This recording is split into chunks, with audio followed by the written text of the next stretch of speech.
Bismillahirrahmanirrahim. Assalamualaikum warahmatullahi wabarakatuh. Alhamdulillahirabbil alamin. Assalatu wassalamu ala asyrafil anbiya'i wal mursalin wa ala alihi wa sahbihi ajma'in. Rabbi shrah li sadri wa yassir li amri wahlul 'uqdatam min lisani yafqahu qawli, amma ba'd. Sebelumnya perkenalkan teman-teman, nama saya Akbar Nur Sidik, Mas'ul UKKI JEM UNI 2023. Pada kesempatan ngobrol ngalor ngidul KMIP 2025 kali ini akan menyampaikan tema tentang LGBT dan Islam.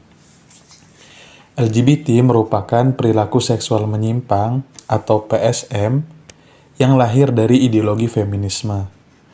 Feminisme merupakan ideologi yang digerakkan oleh sekelompok aktivis wanita di Barat yang memperjuangkan hak-hak kaumnya yang tertindas. Feminisme merupakan gerakan dan ideologi yang muncul tidak tiba-tiba dan serentak di seluruh dunia. Kemunculannya dilatar belakangi oleh bermacam-macam unsur seperti agama, sosial, ekonomi, politik, dan budaya. Keberagaman unsur tersebut menyebabkan feminisme berkembang sebagai paham yang tidak tunggal, baik yang berkenaan dengan definisi, aliran, maupun metode dalam memperjuangkan ide-idenya. Aliran feminisme yang mendukung dan mungkin juga menyebarkan LGBT adalah feminisme radikal. Hal ini karena aliran tersebut berpandangan bahwa laki-laki dan perempuan perlu persamaan tidak hanya dalam soal hak sosial, melainkan juga hak seksual.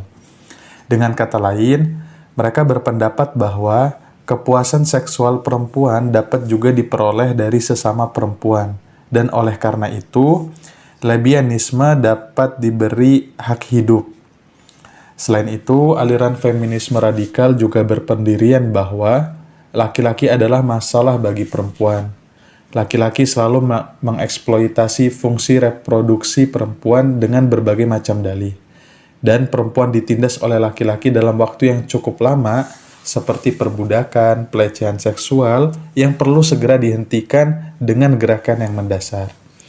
Aliran ini sebenarnya telah mendapatkan tantangan keras dari kalangan feminisme sendiri, termasuk feminis, liberal, dan sosialis. Tetapi saat ini masyarakat Barat telah banyak yang terpengaruh dengannya. Berikut kutipan sebuah ungkapan dari seorang feminis yang dapat membantu teman-teman dalam memahami keterkaitan erat antara feminisme dan lesbianisme.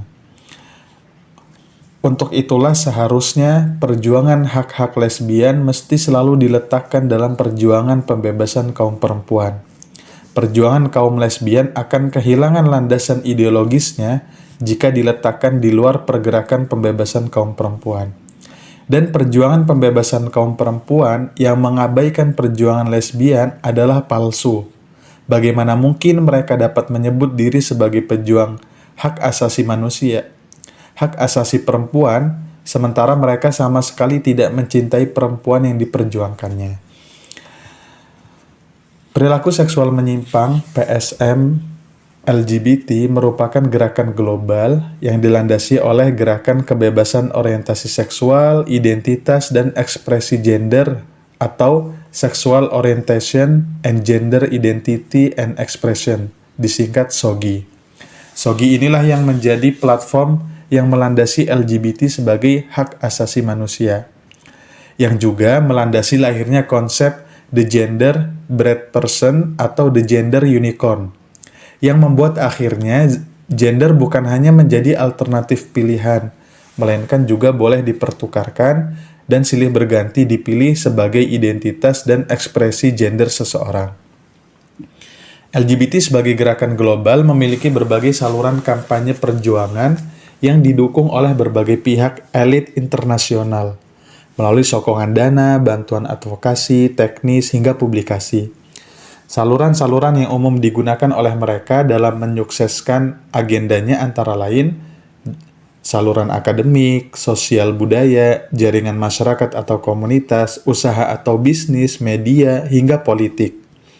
Sementara itu, pihak elit internasional yang mendukung mereka antara lain Organisasi Kesehatan Dunia (WHO), dan Lembaga Pembangunan Internasional Amerika Serikat (USAID). WHO memberikan dukungannya kepada gerakan LGBT global dengan menghapus LGBT dari daftar penyakit mental, Diagnosis and Statistical Manual of Mental Disorders, sejak tahun 2018, sehingga membuat LGBT dianggap sebagai perilaku normal. Adapun USAID memberikan dukungannya kepada gerakan LGBT global melalui pendekatan pengumpulan data atau penelitian yang dapat mempengaruhi kebijakan serta melalui komunikasi pada lembaga dan seluruh masyarakat dunia untuk mengurangi stigma negatif terhadap aktivis LGBT, termasuk memberikan bantuan dana dalam penyelenggaraan acara-acara yang memperjuangkan gerakan LGBT. Sejarah perkembangan gerakan LGBT di Indonesia sudah dimulai sejak 1969 dengan didirikannya sebuah organisasi transgender pertama bernama Himpunan Wadam Jakarta, disingkat HIWAT, yang didirikan di Jakarta. Wadam merupakan akronim dari wanita Adam, tetapi akhirnya berubah menjadi waria, wanita pria, karena mendapat pertentangan disebabkan mencantumkan nama Nabi Adam dalam hal yang berbau negatif. Setelah berdirinya organisasi HIWAT, perkembangan gerakan LGBT di Indonesia terus mengalami signifikansi yang tidak bisa dianggap remeh. Di antara perkembangan yang paling signifikan yang menguntungkan eksistensi LGBT di Indonesia terdokumentasi dalam dokumen Yogyakarta Principle dan Agenda Dialog Nasional LGBT di Indonesia yang dilaksanakan di Bali tahun 2013 yang didukung oleh Badan UNDP PBB dan USAID Amerika Serikat. Nah, dalam Islam, teman-teman, hasrat seksual yang normal merupakan fitrah manusiawi, bahkan termasuk salah satu kebutuhan primer dalam hidup manusia. Inilah alasan mengapa Allah Subhanahu wa Ta'ala mensyariatkan pernikahan agar manusia dapat menyalurkan hasrat seksualnya secara legal, sehat, dan selamat. Islam memiliki perhatian yang besar dalam menjaga lahirnya keturunan yang legal dan berkualitas.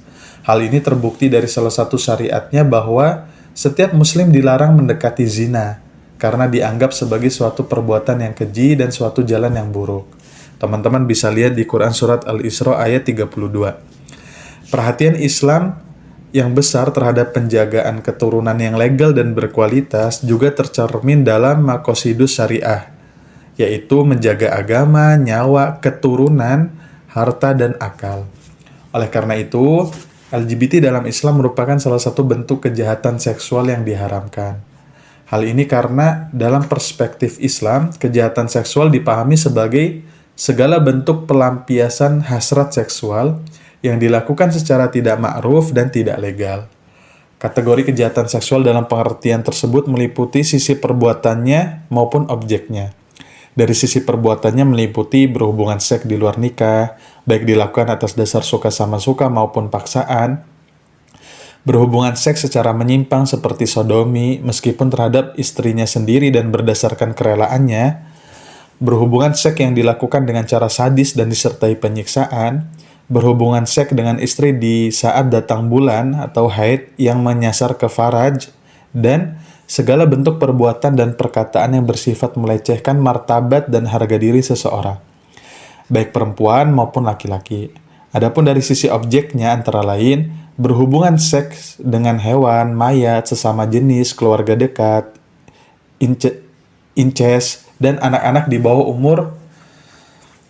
Nah, perilaku seksual menyimpang LGBT mutlak diharamkan dalam peraturan Islam. Teman-teman bisa melihat di Quran Surat Al-A'raf ayat 81, Quran Surat Al-Su'ara ayat 66, Quran Surat An-Naml ayat 55. Di sana disebutkan bahwa kaum Nabi Lut alaihissalam sebagai kaum yang musyrifun, keterlaluan dan berlebih-lebihan. Kemudian adun, melampaui batas, dan jahil. Hal tersebut karena kejahatan seksual yang dilakukan oleh kaum Nabi Lut merupakan jenis kemungkaran yang belum pernah dilakukan oleh umat sebelumnya, sehingga ia disebut sebagai bid'ah al-ma'asi, jamak dari kemaksiatan. Keburukan perilaku LGBT telah melampaui batas akhir suatu kejahatan. Nah, oleh karena itu, dalam Islam, jelas LGBT mutlak diharamkannya. Tetapi kita percaya bahwa karena LGBT merupakan perilaku seksual menyimpang atau bisa dikatakan sebagai penyakit, maka sebenarnya dia bisa disembuhkan. Nah, dalam hal inilah kita bersimpati dengan mereka. Kita menginginkan bahwa mereka dapat sembuh dari penyakitnya. Nah, hal ini dikuatkan oleh pendapat Profesor Dr. Dadang Hawari, pakar kedokteran jiwa dari FKUI, dalam bukunya Pendekatan Psikoreligi pada Homoseksual yang diterbitkan 2009 lalu. Beliau menyebutkan bahwa penyakit homo atau lesbi ini bisa diobati. Kasus homoseksual tidak terjadi dengan sendirinya, melainkan melalui proses perkembangan psikoseksual seseorang, terutama faktor pendidikan keluarga di rumah dan pergaulan sosial. Homoseksual dapat dicegah dan diubah orientasi seksualnya sehingga seorang yang semula homoseksual dapat hidup wajar lagi atau heteroseksual.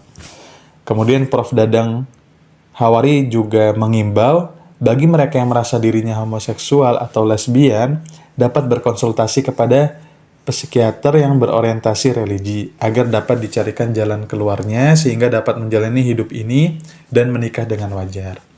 Nah, mungkin itu yang bisa saya sampaikan tentang tema LGBT dan Islam. Kesimpulannya adalah LGBT merupakan perilaku seksual menyimpang atau sebuah penyakit yang bisa diobati. Dan dia tidak pantas untuk dikampanyekan karena merupakan penyakit.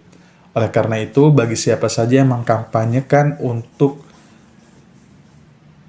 LGBT, maka kita menolak itu.